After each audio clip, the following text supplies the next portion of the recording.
Hello, everyone. So, now that we've finished looking at electromagnetic radiation, it's time to return to looking at atoms and the structure of the atom. Now, we've already taken a look at the structure of the atom back in Chapter 2. And in fact, in Chapter 2, we were introduced to two models of the atom. The first model that we were introduced to was the plum pudding model. The plum pudding model was given to us by J.J. Thomson. And in the plum pudding model, he proposed that electrons were like raisins embedded in diffuse positive charge, which was the pudding part of the atom. But later on, Rutherford was to come along and do his gold foil experiment. You might remember that. And he came up with a different model of the atom. That was the nuclear model of the atom. And in the nuclear model, Rutherford determines that all of the positive charge in an atom is concentrated in the tiny central dense nucleus, and the electrons are outside the nucleus. Well, now we're finally at a point where we can start discussing, well, where are those electrons exactly? And is there any organization to those electrons? And one of the earliest models that deals with the question of electron organization in atoms is this model. It's called the Bohr model of the atom. It's called the Bohr model because it's named after the person who proposed it, Danish scientist Niels Bohr, and he proposed it in 1913. Now, what's the essence of this model? Well, the essence of this model is that electrons in atoms and in ions occupy fixed circular orbits around the atomic nucleus. So I want to highlight these words here. They occupy fixed circular orbits. Now, these fixed circular orbits go by a variety of different names. One name for these fixed circular orbits is that they're called Bohr orbits. Is one name. But you might also know these fixed circular orbits as shells. That's another word they're sometimes used for these circular orbits, or even energy levels. Now, it doesn't matter what you call them, Bohr orbits, shells, energy levels, they're all the same thing. They're all the same thing. And the symbol we use for these fixed circular orbits, these Bohr orbits, shells, energy levels, is lowercase n. That's the symbol used. And as it turns out, each energy level, shell, Bohr orbit is given a value 1, increasing in whole number values up to infinity. So for example, the very first allowed orbit closest to the nucleus is n equals 1. The second one, n equals 2. The third one, n equals 3. The fourth one, n equals 4. Well, how many of these orbits can we have? Well, we can technically go up to infinity. To infinity and, well, you know the rest of it, and beyond. Okay, so we can keep on going, all right, with the numbering of our Bohr orbits, shells, energy levels. Now, a key aspect of the Bohr model is that these orbits can only occur at fixed distances from the nucleus. And electrons can only orbit in these fixed circular orbits. They cannot orbit in between them. In other words, if I have an electron, the electron is perfectly okay to orbit right here in n equals 1. This is quite okay if it wants to go along this pathway here and orbit in n equals 1. I'll put a little check mark. That's okay. That's allowed. Or it's also okay for that electron to be over here orbiting in this fixed orbit in n equals 2. This is also perfectly fine. N equals 1, n equals 2. It's occupying one of those fixed circular orbits, but the electron can't just up and decide, hey, I think I want to start orbiting right here, and creating a new orbit somewhere in between n equals 1, n equals 2.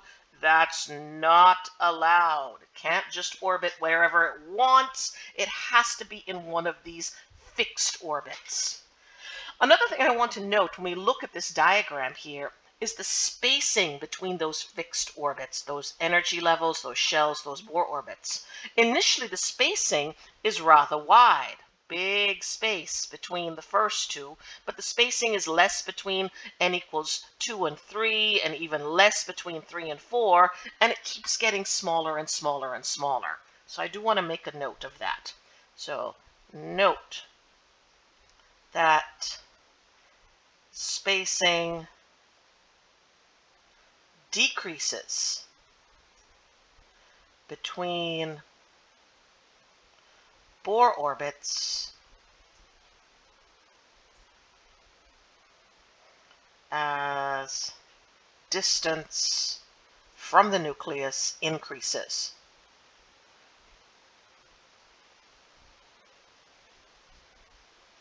Okay. So you've probably seen this diagram before or something like it. If not, well, you've seen it now. Bohr is going to propose a lot of other key features of this model. Another important aspect to this model is that Bohr determines that each of these orbits is only allowed a maximum number of electrons, which has to be determined by the formula 2n squared. The maximum number of electrons allowed in each Bohr orbit equals 2n squared. Now, if we apply this formula, if we're talking about the first orbit, the first energy level, the first shell, n equals 1, well, applying the formula, we get 2 times 1 squared, which is 2 electrons. So the maximum number of electrons that are allowed in the first energy level, the first shell, the first Bohr orbit is 2. If instead n is equal to 2, well, now the formula is 2 times 2 squared, or we get a maximum of 8 electrons allowed in n equals 2. If n is equal to 3, it's going to be 2 times 3 squared, or 18 electrons maximum, etc., etc. We can keep doing this for any energy level. So for example, for n equals 10, it's going to be 10 squared, which is 100 times 2, 200 electrons maximum, hypothetically in n equals 10. Now, we can take this information, the maximum number of electrons allowed in each orbit, and draw something called Bohr shell diagrams. Bohr shell diagrams. I'm going to just highlight some important things that we've done so far. Maximum number of electrons, 2n squared. Spacing decreasing between our Bohr orbits, and they occur at fixed distances from the nucleus. All important little features of our Bohr model so far. Now getting back to shell diagrams. Shell diagrams you may have actually drawn in Chem 10. Probably you drew them in your high school level chemistry class. So let's take a look at what a shell diagram looks like. Let's take, for example, the element aluminum. Let's suppose we want to draw a Bohr shell diagram for the aluminum atom. Well, the place we would begin with is looking up Z for aluminum. It's 13. Which tells us that an aluminum atom has 13 protons in its nucleus and 13 electrons outside its nucleus. Now, where are those 13 electrons? Well, in the Bohr model, they are occupying different Bohr orbits, different shells, different energy levels. And so the way we could draw this is by writing a positive 13 in the middle, where this represents our nucleus. And let's now draw the first n equals 1 shell. I'll call it a shell right now. Now, in the shell, of those 13 electrons, we can place 2 electrons in this shell. But now the n equals 1 shell is full, so we can't put any more electrons in it. And so now we have to go to our second shell. And I'm not doing a fantastic job drawing these circles. I'm sure you can do a whole lot better. Now, we can fit up to 8 electrons maximum in our second shell.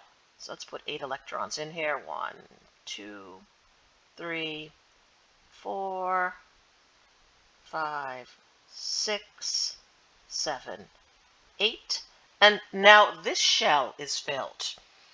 So we've maxed out. Now so far I've put 10 electrons in my shell diagram for aluminum, but aluminum has 13 electrons, so we're going to draw another Bohr orbit.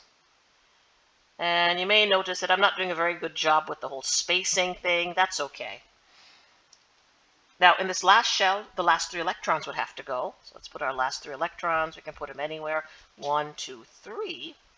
And, well, you may recognize this from your 10th grade chemistry class. It's called a shell diagram.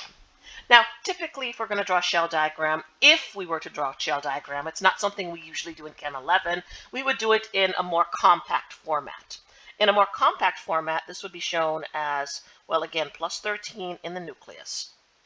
Then I would simply write the number 2 electrons and encircle it by a little bracket, which represents the n equals 1 shell, n equals 1.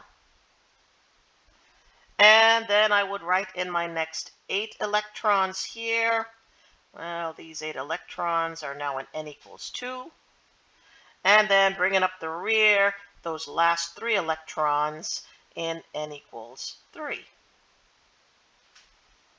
And we can sort of see why they're called shells, because it's like the atom is layered like the layers of an onion, if you wish. So this is the n equals 1 shell, n equals 2 shell, n equals 3 shell, and now you know why they're called shell diagrams and why sometimes these fixed circular orbits are called shells.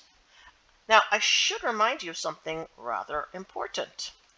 These 3 electrons right here, these 3 electrons right here are rather important electrons. These 3 electrons are electrons in the outermost shell for aluminum. So these are outer shell electrons.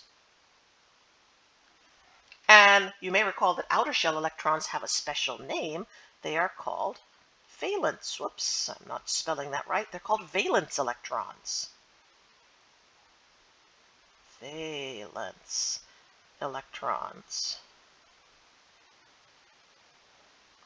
Now, the electrons in the n equals 1 and n equals 2 shell over here have a different name. These electrons here are sometimes called inner shell electrons.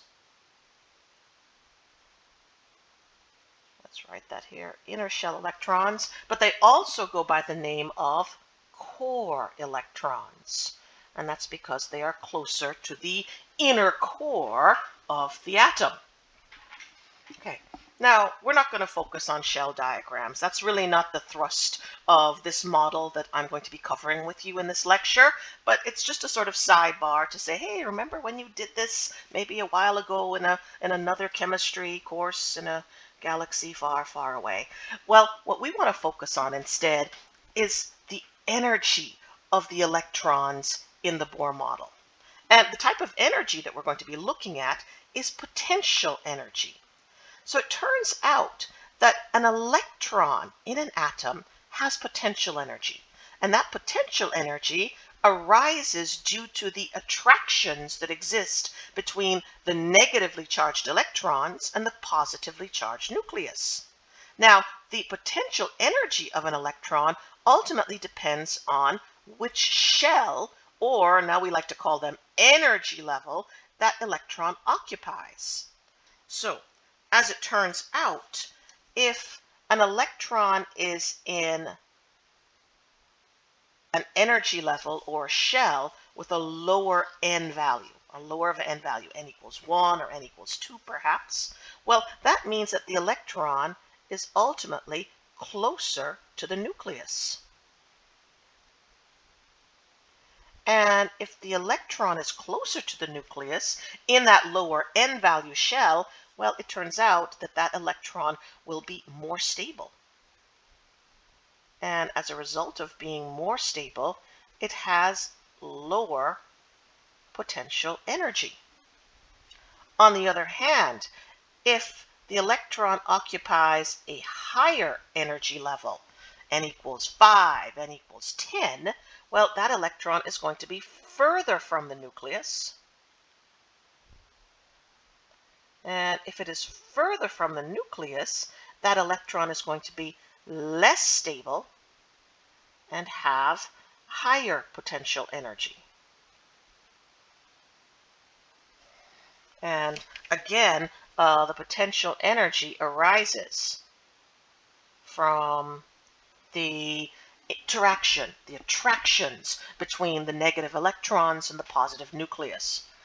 All right, due to attractions between negative electron and positive nucleus. Oh, good, I just squeezed that all in there. Now, in many ways, I like to think of the potential energy of an electron to be analogous to a person on a ladder. So that's something we can visualize, a person on a ladder. Now, if the electron is in a low energy level, low N, it would be like standing on the first or second rung of the ladder. Now, if we're standing on the first or second rung of the ladder, where we're not close to the nucleus, that's what the electron is, but we're close to the ground. And we're also very stable when we are on the first or second rung of a ladder, and we have low potential energy. Now, if we climb up to the 10th, 11th rung of the ladder, we're much further from the ground. And whoa, it's shaky up there, it's less stable. You have much higher potential energy on the higher rung. And it's the same for the electron. If the electron is in a higher energy level further from the nucleus, it is also less stable with higher potential energy. Now, it turns out that we can actually calculate the potential energy of an electron in a particular energy level, all right, using something known as the Bohr equation. So we're going to be calculating the potential energy of an electron in a particular energy level. And we're going to be using an equation that Bohr developed, and it's called, well, the Bohr equation. And what is the Bohr equation? I'm just going to move this up a bit so we can have a little more space to write. Well, the Bohr equation is as follows. En equals negative r z squared over n squared. So this is a rather important equation, and so I'm going to circle it and star it. Yay for the Bohr equation! So I'm going to go ahead and define some terms in this equation, starting with the very first one, E sub n. E sub n is the potential energy of the electron, and it will be in units of joules. So this is the potential energy of the electron in joules. Now, N here represents the energy level being occupied by that electron. So this is the energy level or Bohr orbit or shell occupied by the electron. And, well, we only count energy levels. N equals 1, 2, 3. It's a unitless value. Z in this equation is known as, well, let's not write z squared. It's z squared in the equation, but we're just defining terms here. Z by itself is known as the nuclear charge of the atom or of the ion. Now, the nuclear charge is the charge carried by the nucleus of our species. Now, the nuclear charge is determined by the protons in the nucleus. The protons, not the neutrons, are what give the nucleus its charge. And so the nuclear charge, Z, is equal to the number of protons present in the nucleus, which, by the way, we can get straight from the periodic table. This, of course, is also the atomic number of an atom or an ion. Now, the last term in this equation is R. And as it turns out, R is a constant. It is a new constant, and it is called the Rydberg constant. So I know there's so many constants we have to deal with in this course, and we don't want to mix up this new R with all the R's we learned in Chapter 5, the gas constant, the thermodynamic constant, totally different R here, Rydberg constant, and it has a value of 2.18 times 10 to the negative 18 units are joules. Now, turns out this equation does not work for all atoms. It will only work for 1-electron systems. This is actually one of the weaknesses of the Bohr model, is that this equation only works for 1-electron systems. And before we move on, let's talk about what that means. What is a 1-electron system that we can then use this equation for? So our question is, what is a 1-electron system? What's that? Well, it turns out there's only one neutral atom on the periodic table that has 1 electron, and that is the hydrogen atom. So Z for hydrogen is equal to 1. That means hydrogen has 1 proton in its nucleus, and it has 1 electron. This makes hydrogen a 1-electron system. So this equation works perfectly well for a hydrogen atom. However, every other atom on the periodic table has more than 1 electron. Helium has 2, lithium has 3, sodium has 11, aluminum has 13. So this equation wouldn't work for those other atoms. Now, does that mean this equation only works for hydrogen? Well, not exactly. Let's take helium, for example. So helium, of course, has 2 protons in the nucleus. Z is equal to 2 for helium.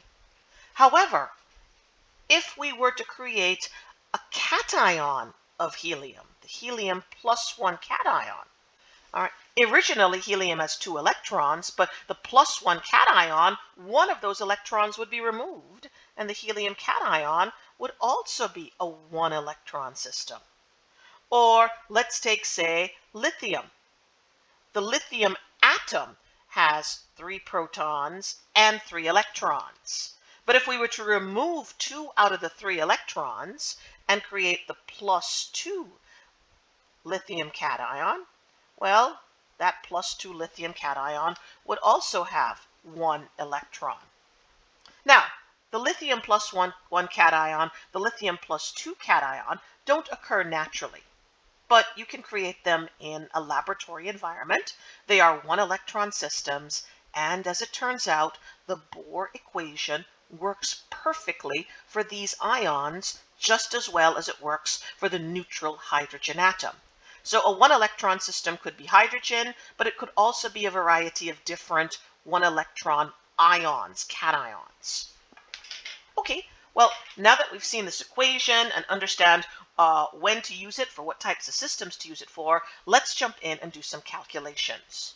So number 7 in our in-class examples right here says calculate the potential energy of a hydrogen atom electron in n equals 1, 2, 3, 4, and infinity. So I'm just going to start by noting that this hydrogen atom, of course, we just said it earlier, has Z equal to 1, 1 proton, 1 electron. There's our 1 electron. And we would like to know the potential energy of this electron. What's the potential energy of this electron based on its location, based on which energy level, which shell, which Bohr orbit that electron is found in. So when it's in n equals 1, what's its potential energy versus n equals 2, 3, 4, so on and so forth. I'm going to scroll up here. So we're going to actually be applying the Bohr equation, which I'm going to sort of keep peekabooing up here so that we can see it. So let's start with n equals 1. N equals 1. Now I'm going to call the energy of the electron in n equals 1 E1. E1. And if I want to calculate the energy of the electron in n equals 1, it's going to be negative R. Now Z for hydrogen is 1 squared over n squared, well, over 1 squared again. So what are we going to end up with here? We're going to end up with negative R, which is equal to negative 2.18 times 10 to the negative 18 joules. 10 to the negative 18 can be replaced by a prefix. So, as I've mentioned before this chapter, it's really good to review your metric prefixes. What metric prefix can replace 10 to the negative 18? Well, it is atto. And so I'm going to do that here. This is the same as negative 2.18 attojoules. Attojoules. Okay, we just worked it out for n equals 1. Now let's work it out for n equals 2. I'm hopefully going to have enough space here. In n equals 2, we're calculating E2. E2. So it's going to be negative R Z squared over, well, the only thing that's changing here is the, whoops, I'm making a mess of things, is the denominator, and I'm just going to rewrite this neatly. Let's try this again. Negative R Z squared over N squared, and I end up getting negative R over 4. Negative R divided by 4. And when we plug and we chug this out, I end up getting negative 0.545, whoops, 545 times 10 to the negative 18 joules, which again I'm going to write in the form of attojoules, negative 0.545 attojoules. Okay, now that we've got a rhythm going here, I'm going to scroll all the way up. N equals 3. Well, we're going to get E3 negative R1 squared over, this time 3 squared. We're going to get negative R divided by 9, or when I worked this out, negative 0.242 times 10 to the negative 18 joules, which is the same as negative 0.242 attojoules. And why don't you do the last one on your own in this series? When N is equal to 4, E4 equals, you guys work that out. So pause the video, work it out. Turns out the denominator is going to be 4 squared, so you're going to actually get negative R over, whoops, you're going to get negative R over 16. And if you work it out all the way to the end in attojoules, I ended up getting negative 0.136 attojoules. So we've got the potential energy of the electron at N equals 1, 2, 3, and 4. But we haven't talked about N equals infinity. Well, we're going to get there. We're going to get there. Before I get to N equals infinity, which is, well, infinitely far away, I want to draw what is called an energy level diagram for hydrogen. Energy level diagrams are very popular, so we're going to be drawing an energy level diagram over here. And the energy level diagram simply maps out the energies of the hydrogen electron in N equals 1, 2, 3, 4, 5, 6, 7, however many energy levels you've done the calculation for. So note that these values are all negative. These values are all negative. And so my scale is actually going to start at 0. And this is a scale in attojoules right here. Attojoules. So this is potential energy in attojoules. And if that's 0 over here, this is negative 1, and this is negative 2. And well, let's just write that a little bit more clearly over here, that this scale represents the potential energy of the electron in attojoules. Now, in N equals 1, the potential energy is negative 2.18 attojoules. All right, here's negative 2, negative 2.1. So negative 2.18 is really close to this point here. So let's call this N equals 1. Now, N equals 2, the potential energy is negative 0.545 attojoules. Okay, so 0.1, 0.2, 3, 4. All right, here's negative 0.5, negative 0.54, somewhere around here. And that would be N equals 2. At N equals 3, it's negative 0.242 attojoules. So around here somewhere. Whoops. My hand is slipping a little bit. Let's try drawing a better straight line. Here we go. So N equals 3. And we went up to N equals 4. N equals 4, the value is negative 0.136. 0.136, maybe around here. So as you can see, as I produce this diagram here, an energy diagram ultimately looks like a series of lines, a series of flat lines. And as it turns out, it's a lot easier to illustrate the Bohr model using an energy level diagram with these straight lines than drawing circles going around a nucleus.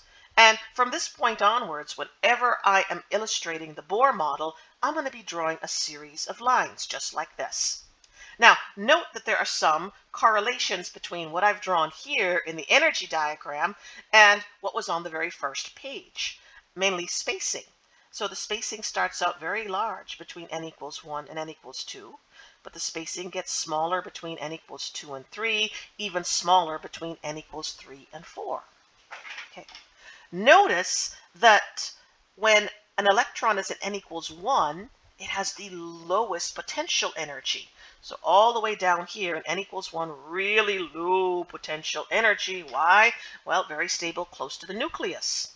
Turns out that we say that when an electron is in n equals 1, the electron is in the ground state. Ground state. Another reason I like this energy level diagram of lines, it looks a whole lot more like the ladder example I gave earlier on. Now, if you're standing on the first rung of a ladder, you're very stable. Why? Because you're closest to the ground. And so not surprisingly, the n equals 1 state is the ground state for our electron. Now, if the electron is not in n equals 1, it is now said to be in an excited state, where it is less stable and has high potential energy. So n equals 2 is sometimes called the first excited state. N equals 3 is the second excited state.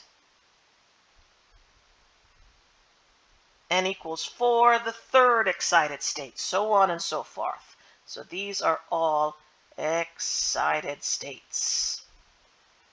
So there's only one ground state, but many upon many excited states. And these are called excited states because they have high potential energy and are less stable, just like we would be if we climbed the rungs of the ladder. Okay.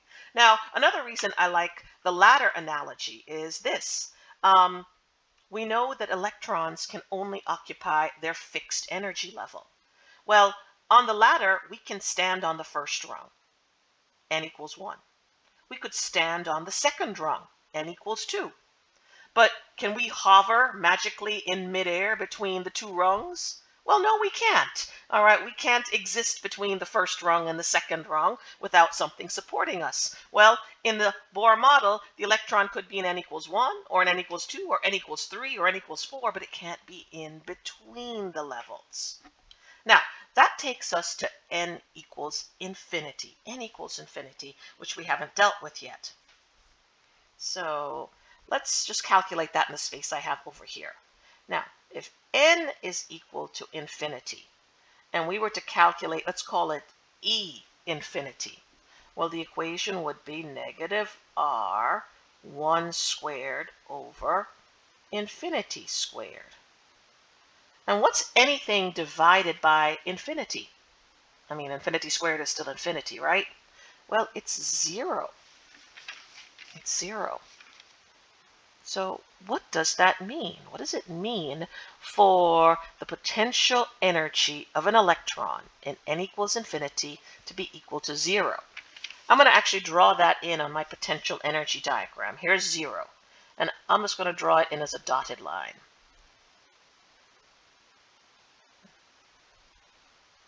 Where this here represents n equals infinity. It's equal to 0. Well, what does it mean? Let's think about our magic ladder, that we have rungs sitting on the ground and we climb up that ladder. And we know that we could stand on one rung or another rung, but not in between the rungs. Now, as we climb that ladder, all right, we go from a ground state to less stable excited states as we go higher and higher up the ladder. Now, what causes the potential energy of a person climbing a ladder? Well, it's an attraction. It's the attraction between the person and the planet Earth due to gravity. It's gravitational attractions. Now, let's suppose we had a ladder that was infinitely long, had an infinite number of rungs. And we started climbing the ladder, climbing the ladder. All right, first rung, second rung, 10th rung, 30th rung. 30th rung, we're hanging on for dear life because if we let go of the ladder on the 30th rung, we have a lot of potential energy and we will plunge to our death. Well, let's suppose somehow we were able to, somehow magically, get to n equals infinity, the infinite rung on the ladder. The infinite rung on the ladder. Well, where would we be? If you had to get a visual, where would we be? Well, it turns out we'd be in deep space, right? We'd be in deep space. Okay, now let's assume that we have some sort of breathing apparatus and we're not dead, but we're out there in deep space. Let's suppose we now let go of the ladder at rung n equals infinity. Would I fall back down to Earth screaming to my death? Well, no, I wouldn't. N equals infinity, if I let go of the ladder and I'm out in deep space, I would just float. I would just float there in space. Why is that? Well, at n equals infinity, I am so far from the Earth that the Earth no longer exerts any attraction over me, which means my potential energy with respect to Earth is now 0. Well, it's the same thing for an electron. An electron in n equals infinity is so far away from the nucleus that the nucleus no longer exerts an attraction over the electron. The electron is so far away now that it could be considered a free electron. I'm free. And that atom has, well, lost the electron. That atom has become ionized. So that's what that 0 signifies. It signifies a free electron. So let's write that down. So in n equals infinity, the electron is, well, obviously infinitely far from the nucleus.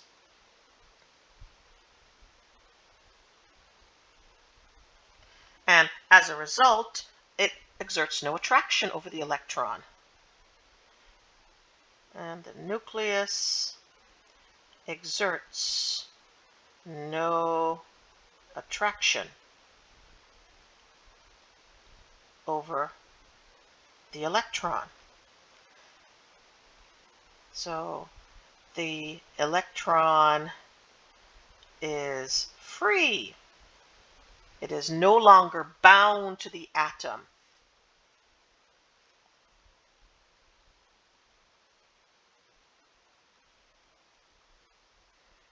And we could say that the atom has been ionized.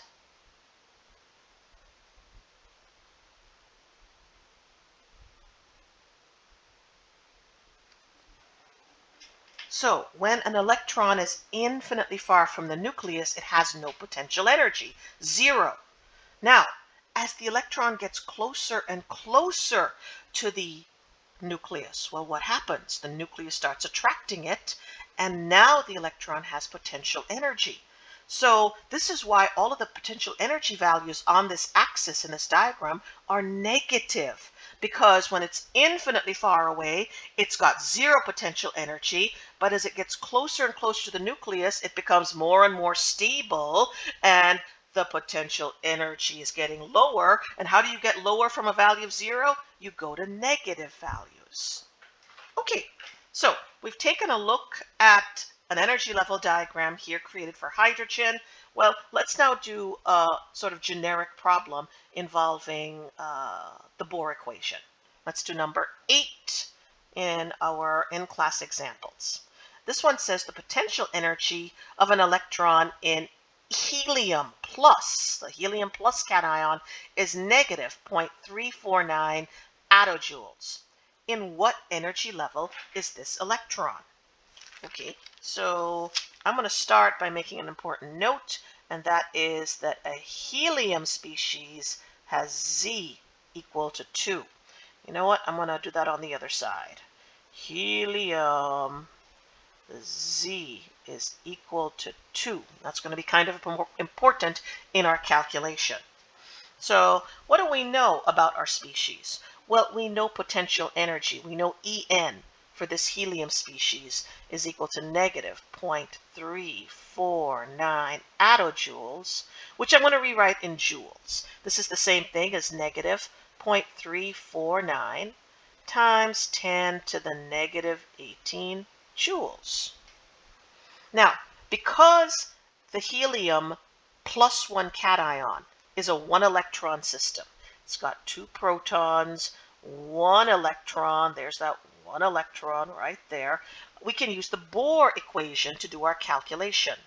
So our Bohr equation is this: En equals negative R z squared over n squared. So we know the potential energy, we know R because it's a constant, and we know Z, which is 2 for helium, the helium plus 1 cation, which means our job is to just rearrange this equation and solve for n. So if we were to do this, the rearranged equation is this: n equals negative R z squared over En. And we're going to take this value, because that would be n squared, and take the square root. So that is the rearranged equation to solve for n. And now let's plug and chug. So this is going to be negative R 2.18 times 10 to the negative 18 joules times z squared, which is 2 squared, over En. En is negative 0.349 times 10 to the negative 18 joules. And we're going to then take the square root of this whole thing. Now, let's make our life easy. This negative cancels this negative. This 10 to the 18 cancels this 10 to the 18. So now your math is nice and simple. It's 2.18 times 2 squared divided by 0.349. Whatever result you get, you then take the square root of. And what kind of value should you get? Well, you're solving for n, and n is always a whole number, so you'd better get a whole number or something really, really, really close to a whole number, and I got a value of 5. So double check my math, and hopefully you get the same result. Okay, we're going to stop the lecture here. We have now done the introductory stages to the Bohr model. In our next lecture, we're going to be taking a look at some important applications of the Bohr model. We're going to be looking at electron transitions. We're going to be looking at ionization energy. And we're also going to look at a very cool and interesting phenomena that you're going to study eventually in lab called atomic line emission spectra. So until then, take care, and I will talk to you very shortly, I hope, in my next lecture. Bye now.